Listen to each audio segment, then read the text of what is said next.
than Obamacare, then I would absolutely do it. But until then, I'd run it as good as it can be run. So just a yes or no, you still do not have a plan?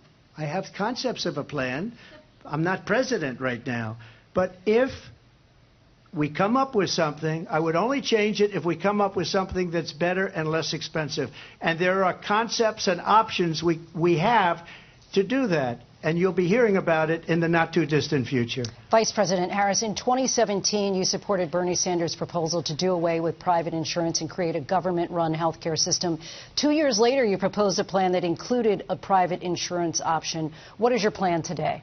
Well, first of all, I absolutely support, and over the last 4 years as Vice President, private health care options. But what we need to do is maintain and grow the Affordable Care Act. But I'll get to that, Lindsay. I just need to respond to a previous point that the former president has made. I've made very clear my position on fracking. And then this business about taking everyone's guns away.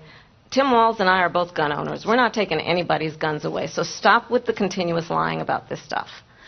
As it relates to the Affordable Care Act, understand, just look at the history to know where people stand.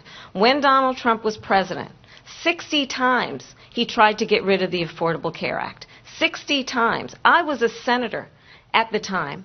When I will never forget the early morning hours when it was up for a vote in the United States Senate, and the late, great John McCain, who you have disparaged as being, you don't like him, you said, at the time because he got caught. He was an American hero. The late, great John McCain, I will never forget that night, walked onto the Senate floor and said, "No, you don't.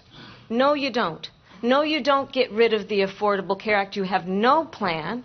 And what the Affordable Care Act has done is eliminate the ability of insurance companies to deny people with pre-existing conditions. I don't have to tell the people watching tonight, you remember what that was like?